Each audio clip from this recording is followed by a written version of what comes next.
జక్కయ్య అనేటువంటి ఒక వ్యక్తిని మనం చూస్తున్నాం. ఇది సర్వసాధారణం, ఎందుకంటే ఇది ప్రతి క్రైస్తవునికి తెలుసు. ఎందుకంటే జక్కయ్య అనేటువంటి ఒక ఆయన ఉన్నాడు. ఆయన యేసుక్రీస్తు ప్రభువుని చూడాలని ఆశపడ్డాడు. మరి యేసుక్రీస్తు ప్రభు కనబడకపోవడానికి గల కారణం ఏంటంటే అతను పొట్టివాడైనందున యేసుని చూడలేకపోయాడు. కనుక ఆ మార్గంలో వచ్చుతున్నటువంటి సందర్భంలో మేడి చెట్టు ఒకటి ఎక్కాడు. ఆ మేడి చెట్టు కిందకి యేసుక్రీస్తు ప్రభు రాగానే, జక్కయ్య నువ్వు ఇంటి కిందకి దిగు, నేను నీ ఇంట్లో ఉండాలని ఆశపడుతున్నానని మరి చెప్పడం జరిగింది. తర్వాత ఆయన ఇంటికి చేర్చుకున్న తర్వాత మరి అతడు మారు మనసు పొంది పాపక్షమాపణ పొందినట్లు మనం చూస్తున్నాం. ప్రియమైనటువంటి దేవుని బిడ్డలారా, ఈ జక్కయ్య అనేటువంటి వ్యక్తి పన్ను వసూలు చేసేటువంటి వాడు, ట్యాక్స్ కలెక్టర్. ఎవరు ఈ జక్కయ్య? అసలు జక్కయ్య అనేటువంటి పేరుకు అర్థం ఏంటి అంటే, జక్కయ్య అనగా పరిశుద్ధుడు. పరిశుద్ధుడు అని పిలువబడుతున్నటువంటి ఈ పాపి ఏం చేస్తున్నాడు అనేటువంటిది మనం చూద్దాం. ప్రతి దినము ఆయన ఉద్యోగం చేస్తూ ఎవరైతే పన్ను కట్టాలో కట్టవలసినటువంటి ప్రతి కుటుంబంలోనికి వెళుతున్నాడు, పన్ను వసూలు చేస్తున్నాడు. ఒక 100 రూపాయలు పన్ను ఉందనుకోండి, దానికి 4 గంటలు కలిపి పొందుకునేవాడు. అలాంటి అన్యాయస్తుడైనటువంటి వాడు జక్కయ్య. పేరైతే పరిశుద్ధుడే కానీ అతని యొక్క జీవితములో అతడు చేసేటువంటి పనికిని, అతడు చేస్తున్న ఉద్యోగానికిని, మరి అతడు చేస్తున్నటువంటి కార్యానికిని మరి మనం ఆలోచన చేసినట్లయితే అతడి యొక్క జీవితానికి వ్యతిరేకత ఉన్నది. ఏంటయ్యానంటే, భూమి మీద జన్మించిన ప్రతి వ్యక్తి ఎలా బ్రతకాలని ఆశపడతాడంటే, ప్రతి ఒక్కరు గౌరవంగా బ్రతకాలని ఆశపడతారు కదండి. ఈ జక్కయ్య పరిస్థితిని మనం ఆలోచన చేస్తే, జక్కయ్యకి ఇంకొక పేరు కూడా ఉందండి. ఏం పేరో తెలుసా? ధనవంతుడు. జక్కయ్య అనగానే పరిశుద్ధుడు మరియు ధనవంతుడు. ఇతడు ధనవంతుడు ఎలాగయ్యాడయ్యానంటే, ఎప్పుడు కూడా ఇతని జీవితంలో న్యాయ విధమైనటువంటి జీవితం లేదు. ఇతనికి అన్యాయమైనటువంటి జీవితాన్ని జీవించేవాడు, వసూలు చేసేటువంటి అనుభవం కలిగినటువంటి వారు. ఈనాడు మన జీవితాల్లో మనం చూసినట్లయితే అప్పుడప్పుడు మన పట్టణాల్లో, మన ప్రదేశాల్లో, మన ఇంటి చుట్టుపక్కల అప్పుడప్పుడు మనము కొంత ధనాన్ని వడ్డీకి తీసుకుంటాం. వడ్డీకి తీసుకున్న తర్వాత మనము వాళ్ళు వచ్చినప్పుడు ఆ వడ్డీ కట్టే సందర్భంలో వాళ్ళు ఏం చేస్తారంటే, వడ్డీ మనం సరిగా కట్టలేదనుకోండి, దానికి 1/2 వేసి తీసుకోవడానికి ప్రయత్నం చేస్తారు. అదేవిధంగా ఈ జక్కయ్య వడ్డీ వ్యాపారస్తుడు కాదు కానీ గవర్నమెంట్ ఉద్యోగి. ఏం ఆలోచిస్తున్నాడంటే, ప్రతి దినము నేను ధనాన్ని ఏ విధంగా సంపాదించాలి, ధనాన్ని నేను ఏ విధంగా సమకూర్చుకోవాలంటే, ఇతడు ఎవరు అనంటే, దేవునిని ఎరిగి దేవునిలో జీవించవలసిన అబ్రహాము కుమారుడు ఇతను. ఇతనేం బయటవాడు కాదు, అన్యుడు కాదు. దేవునిని ఎరిగి అబ్రహాము సంతానములలో ఒకడని పిలువబడుతున్నటువంటి జక్కయ్య, అతని యొక్క జీవితాన్ని మనం చూసుకున్నట్లయితే అపవిత్రతతో కూడినటువంటిది, అపవిత్రమైన జీవితం, శాపగ్రస్తమైన జీవితం, ఆ మనుషుల అందరి ఎడల దయలేని జీవితం, మనుషులందరి ఎడల చీ అనిపించుకునేటువంటి జీవితం జక్కయ్యది.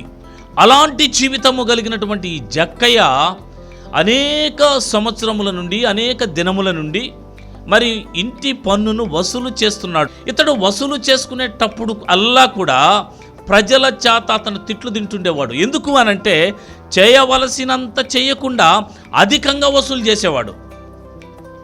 ఈ అధికంగా వసూలు చేసేటువంటి ఈ వ్యక్తికి సిగ్గు, రోషము, పౌరుషం ఇలాంటివి ఏమి లేవు. ఎవరు ఏమనుకున్నా అతడు చేయాల్సిన పని మాత్రం అతడు చేస్తాడు.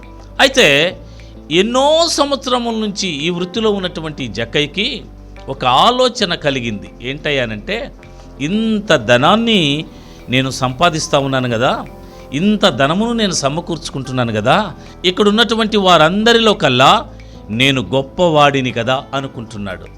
కానీ కొద్ది దినములు ఇలా జరుగుతూ ఉన్న సందర్భంలో ఆయా ప్రదేశాల్లో ప్రభు అయినటువంటి యేసుక్రీస్తు ప్రభు సంచరిస్తూ ఉన్నాడు. ఆయన సంచరిస్తూ ప్రయాణం చేస్తూ అనేకమైనటువంటి మనుషులను స్వస్థపరుస్తూ, ప్రజలను బాగు చేస్తూ, చనిపోయిన వారిని లేపుతూ, తర్వాత దేవుని యొక్క వాక్యాన్ని బోధిస్తూ ఉన్నప్పుడు మరి ఈ జక్కయ్య యేసును గూర్చి విన్నాడు. ఎందుకు యేసును గూర్చి వినవలసి వచ్చిందంటే, ఎక్కడికి వెళ్ళినా కూడా యేసును గుర్చిన వార్తే ఈ జక్కయ్యకి వినబడుతుంది. ఎక్కడికి వెళ్ళినా యేసును గురించి వింటున్నారు, ఎక్కడికి వెళ్ళినా యేసును గురించి మాట్లాడుతున్నారు. కాబట్టి ఈ జక్కయ్యకి ఒక ఆలోచన వచ్చింది, అసలు యేసు ఎవరు, అసలు యేసు ఎవరు, యేసు అనేటువంటి వ్యక్తి ఈ యెరికో పట్టణంలో ఈ పరిసర ప్రాంతాల్లో ఎక్కడి నుంచి వచ్చాడని ఒక ఆలోచన కలిగి ఏం ఆలోచిస్తున్నాడంటే, ఇతనిని నేను చూస్తే బాగుండు. సరే, దీనికంటే ముందు మనం ఆలోచన చేస్తే జక్కయ్య అయితే యేసుని చూడాలని ఆశపడ్డాడు కదా. అయితే ఈనాడు దేవుని బిడ్డలుగా పిలువబడుతున్నటువంటి మనము, దేవునిలో ఎదుగుతున్నాం అనుకునేటువంటి మనము ఎంతమందిమి యేసుని చూడాలి, యేసుతో కూడా ఉండాలి, యేసుని చేర్చుకోవాలనేటువంటి ఆశను కలిగి ఉన్నాం? ఎంతమందిమి దేవునిని చూడాలని ఆశపడుతున్నాం కదా. మనం క్రైస్తవ కుటుంబాల్లో ఉంటున్నాం, క్రైస్తవ జీవితాన్ని గడుపుతున్నాం, క్రైస్తవుల్లాగా బ్రతుకుతున్నాం. ఎంతమందికి దేవునితో పరిచయం ఉంది, ఎంతమంది దేవునిని చూచిన స్థితిలో ఉన్నారు కదా. ప్రతి ఆదివారము మనము దేవుని సన్నిధానంలో గడుపుతున్నాం, ప్రతిరోజు దేవుని సన్నిధానంలో ఉంటున్నాం, ప్రతిరోజు గూగుల్ మీట్ పరిచర్యలో ప్రతిదినం దేవునితో సహవాసం అనే కార్యక్రమంలో మనం ఉన్నాం. అయితే ఎంతమంది దేవునిని చూడాలని ఆశపడుతున్నారు? దేవుని విషయంలోనికి వచ్చేసరికి ఆశ లేనటువంటి కుటుంబాలుగానే మనం చూడగలుగుతున్నాం. మనం ఎలాగ బ్రతుకుతున్నాం, ఎలాగ జీవిస్తున్నామంటే, ఒక క్రైస్తవ కుటుంబాలుగా పిలువబడుతున్న మనము ప్రతి దినము ప్రార్థన చేస్తున్నాం, వాక్యము చదువుతున్నాం, దేవునిలో ఎదుగుతున్నామని అనుకుంటున్నాము. కానీ దేవునిని చూడాలనేటువంటి ఆసక్తి మన కుటుంబ జీవితాలలో ఎంతమందికి ఉంది? ఈరోజు ప్రశ్న, ఎంతమంది దేవుని చూడాలని ఆశపడుతున్నారు? ప్రతి ఒక్కరూ వైరాగ్యంతో దేవుడు ఎలాగుంటాడో చూడాలని అనేక మంది హిమాలయాలకు వెళ్తున్నారు, అఘోరీలుగా మార్చబడుతున్నారు, దేవుని కొరకు ఎన్నో త్యాగాలు చేస్తున్నారు, దేవుని చూడాలని ఎంతో ఆశపడి పుణ్యాలు చేస్తున్నారు, ఎన్నో దేవుణ్ణి చూడాలి, దేవుని కలుసుకోవాలి, దేవునితో మమేకం అవ్వాలని ఎంతోమంది ఎన్నో ప్రయత్నాలు, దేవుని ఎరగనటువంటి ప్రజలు ప్రయాసపడుతూ పుణ్యకార్యాలు అన్నిటిని చేసుకుంటూ వెళుతుంటే, దేవుని బిడ్డలైన మనము ఎంతమంది మీ ఆశను కలిగి ఉన్నాం హృదయంలో? ఒక్కసారి మన హృదయము మనల్ని పరిశీలన చేసుకుంటే, మన హృదయములో దేవునిని చూడాలనేటువంటి ఆశ ఇంత కూడా మనకు కనపడదండి. ఎందుకు కనపడదో కూడా చెప్తాను. ఎందుకంటే ఈ లోక సంబంధమైనటువంటి కుటుంబాలలో జీవిత ప్రయాణములో మనకు వస్తున్నటువంటి ఆటుపోటులను బట్టి, మనం ప్రయాణం చేస్తున్న ఈ ప్రయాణములో వచ్చేటువంటి సమస్యలను బట్టి, ఈ లోకములో ప్రయాణం చేస్తున్న ప్రయాణములో మనకు వచ్చేటువంటి ఇబ్బందులను బట్టి, వీటిలోనే మనము పడి వీటిని సాల్వ్ చేసుకోవడానికి ప్రయత్నములో పడి దేవునిని మర్చిపోతున్నాం మనం.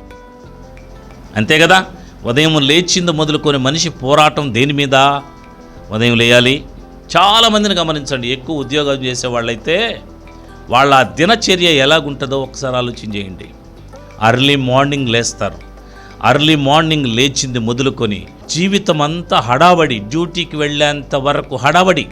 ఉదయం లేస్తారు, ఒకవేళ ప్రార్థన చేయాలనుకుంటే 2 మాటలు ప్రార్థన చేసేస్తారు, తర్వాత లేచి కూర్చుంటారు, తర్వాత ఆ పనులు ఏదైనా ఉంటే టకటక చేస్తారు, కూరగాయలు ఏదైనా ఉంటే తెచ్చుకుంటారు, తర్వాత ఏం చేస్తారు? ఏ పనులు ఉన్నాయో టక టక టక టక టక టక టక టక చేసుకుంటా ఆ టైంకి వాళ్ళు ఇంట్లో నుంచి బయలుదేరికి వెళ్ళిపోవాలి. అంటే హడావడి లైఫ్ మనిషిది. అట్లాంటి సమయంలో ప్రశాంతంగా దేవునిని ఆనుకుని, దేవునిని చూచి దేవునితో గడపాలి అనేటువంటి ఆలోచన ఎంతమందికి కలుగుతుందంటే తక్కువే. కానీ ఈ జక్కయ్య పరిస్థితిని మనము చూస్తే, యేసుని చూడాలని ఆశపడ్డాడు. జక్కయ్య కూడా బిజీయే, ఖాళీగా ఉన్నాడేం కాదండి, గవర్నమెంట్ ఉద్యోగతను.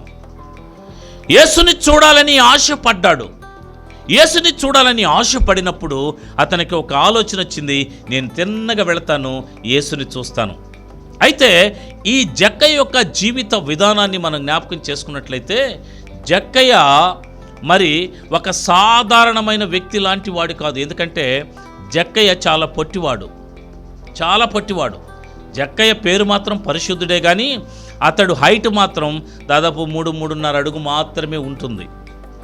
ఈ జక్కయ్య అనేటువంటి ఆ వ్యక్తి పన్ను వసూలు చేస్తున్న సందర్భంలో యేసును గురించి విని యేసుని చూడాలని ఆశపడి పరిగెత్తుకుంటూ వెళ్ళి యేసు వచ్చుచున్న మార్గమున చూడ్డానికి వెళ్ళాడు. ఎప్పుడైతే వెళ్ళాడో వెళ్ళిన తర్వాత జనసమూహం అంతా యేసును గుమ్మికూడి ఉండడం వల్ల యేసుని చూడలేకపోయాడు. చూడలేకపోవడానికి గల కారణం ఏంటంటే అతడు సాధారణ మనుషుల్లాగా హైట్ కలిగిన వాడు కాదు, 5'5" ఆ ఎత్తు కలిగినటువంటి వాడు కాదు. ఆయన మరి 3'3" ఆ హైట్ కలిగినటువంటి ఆ వ్యక్తి యేసుని చూడడానికి ప్రయత్నం ఎలా చేస్తున్నాడంటే పాపం మనుషుల దగ్గరికి వెళ్ళి వాళ్ళ కాళ్ళ మధ్యలో వీళ్ళ కాళ్ళ మధ్యలో దూరుతూ ఉన్నాడు. చూడండి ఎంత అవస్థ పడుతున్నాడో. వాళ్ళ కాళ్ళ మధ్యలో వీళ్ళ కాళ్ళ మధ్యలో చూస్తుంటే ఎవరికన్నా మంచి కాన్సన్ట్రేషన్లో ఉన్నప్పుడు కాలుకి ఏదైనా తగిలితే మనం ఏం చేస్తాం, కాలుని ఇదిలిస్తాం. పాపం ఆ విధంగా జక్కయ్యను కాళ్ళతో తోస్తున్నారు. అయినా కూడా ఈ జక్కయ్య దీనిని అవమానంగా ఎప్పుడు ఫీల్ అవ్వలేదండి. ప్రియమైన దేవుని బిడ్డలారా, ఎప్పుడు అవమానంగా ఫీల్ అవ్వలేదు. యేసుని చూడలేకపోతున్నాను అనేటువంటి బాధ అతనిలో ఎక్కువైపోయింది.